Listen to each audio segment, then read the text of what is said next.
Assalamualaikum warahmatullahi wabarakatuh. Perkenalkan, nama saya Aura Mafira dengan NPM 230826079. Di sini saya akan mempresentasikan klinik saya pada blog gastro dengan judul appendicitis.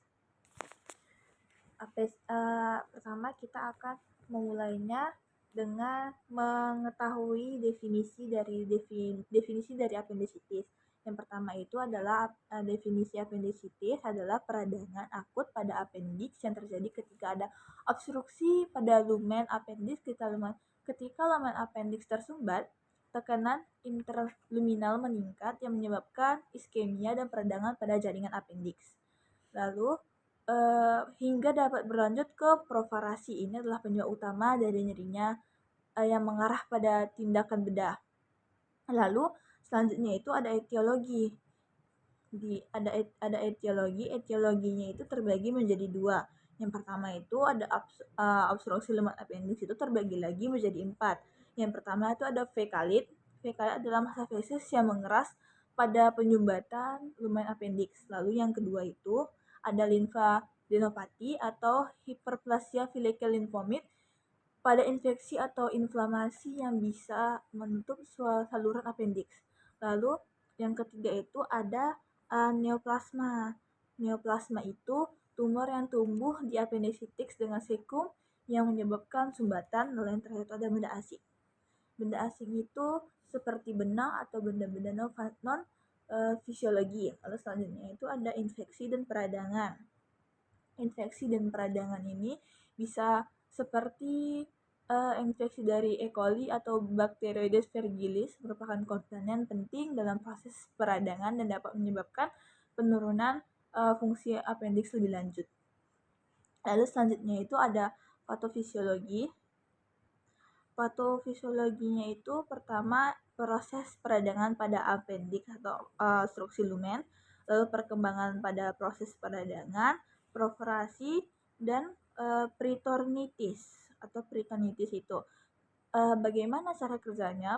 Proses peradangan pada appendicitis itu obstruksi pada lumen appendix yang menyebabkan peningkatan dan tekanan dalam appendix yang menyebabkan gangguan aliran darah dan iskemi pada jaring appendix. Proses ini menyebabkan peradangan sertai dengan infiltrasi neutrofil dan makrofag. Seiring berjalannya waktu, nekrosis jaringan dapat terjadi yang memperburuk kondisi pasien dan meningkatkan risiko perforasi appendix itu. Jika peradangan terus berlanjut, appendixnya bisa pecah, menyebabkan kontaminasi bakteri pada rongga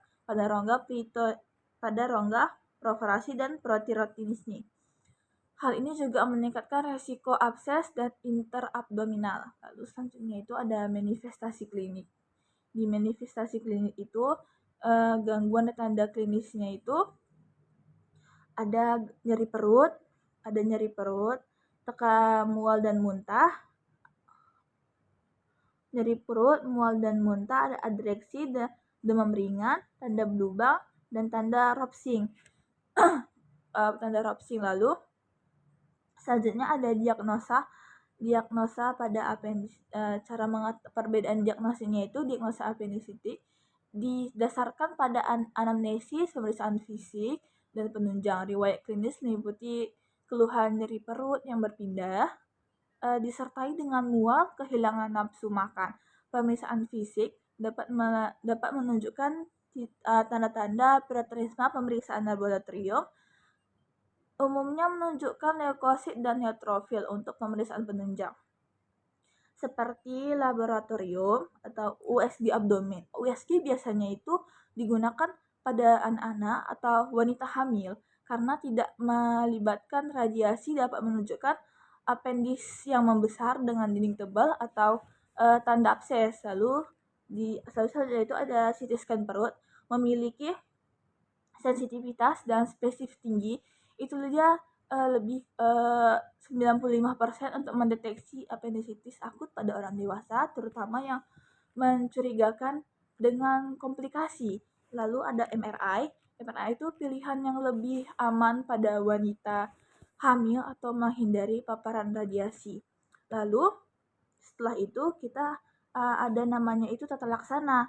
Di tata laksana itu terbagi menjadi 3. Pertama itu ada terapi non operatif itu pada beberapa pasien dengan apendis ringan tanpa provokasi atau abses, terapi antibiotik saja dapat digunakan sebagai pendekatan non operatifnya, namun tingkat keberhasilannya bersekitar kurang dari 60% sampai 70%. Lalu ada appendektomi.